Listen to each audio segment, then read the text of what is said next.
Welcome back to the channel. Today we're going to be doing something a little different for us.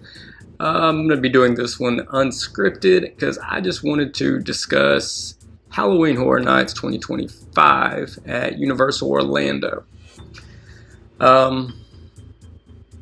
So far this year I haven't been that excited for anything that's been released, but that doesn't mean that they're not going to drop something this week or in the coming weeks that doesn't get me more amped up for this year's event.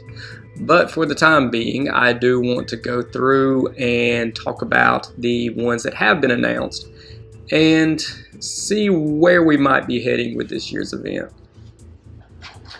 If you're wondering, I am just going over the list of houses and things that have been announced for this year's event. If you notice me looking away from the camera quite a bit. Alright, first up, we have Jason Universe. This one sounds okay. I am not that big of a fan of the Friday the 13th movies. But that doesn't mean it's not going to be a good house. I'm just kind of thinking back to a few years ago. There was the Halloween house in 2022, I believe. And I wasn't a big fan of that house. I thought there was a lot of things they could have done differently that would have helped that house. It just wasn't my favorite that year. Again, that doesn't mean that this one's not going to be a good house. It could really step up the game, having an IP that's this iconic. Alright, and they've also released plans for the Fallout house. There's a lot they could do with this one. I've never played the game myself, but having seen some videos of the gameplay and what all it entails, there's a lot that they could do with this one to make it a fun house, I think. But again, I just think back to the Last of Us house, and it wasn't what it could have been. It felt lacking to me, that there was a lot of opportunities they could have taken for that one, and they didn't. And that's the most recent one I can think of that was based on a game. And it kind of left me wanting more from that one. So I hope that they do a much better job with this Fallout house.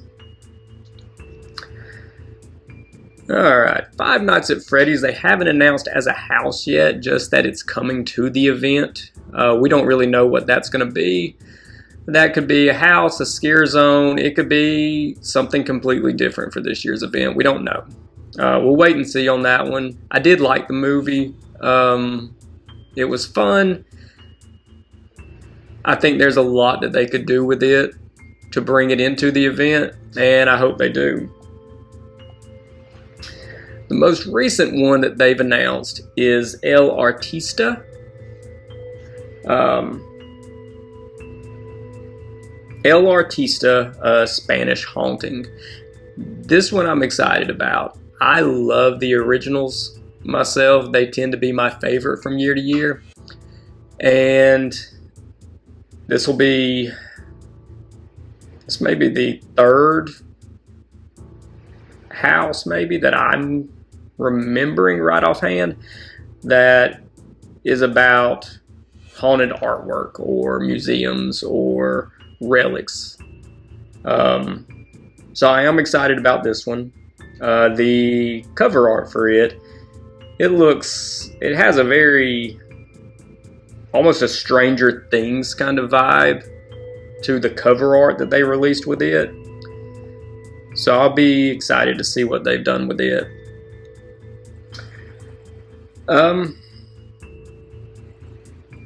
We do know we're getting Nightmare Fuel back this year. Obviously, I'm excited about that. I love that show every year. I know a lot of people think it gets boring or that it's the same year to year. And Last year they definitely changed it up. I could see where the couple years before that it seemed a lot like the same show. But giving the pyrotechnics, the stage setup, the location that they have to work with, I always like what they put together. Can't wait to see what they've done this year. And let's see, what else do we have this year? We've got, well, they're bringing back Premium Scream Night. So that's exciting. That one, that's going to be a fun event. Especially this year, they're doing something that they didn't do last year with it. And it is, just going to get the exact wording that they put in here. New for 2025, costumes. Take advantage of the only opportunity to wear costumes during Halloween Horror Nights. Obviously, no costume mask allowed, and it's subject to the costume policy. Let's see what they have on this. Guests must be fully clothed, we hope. Including shoes and shirts. Guests may not wear clothing or accessories to give a false impression that the guest works for Universal or as emergency personnel. You know what? There's actually a lot here. I'll link this in the description or screenshot it here. But there's a lot, and a lot of it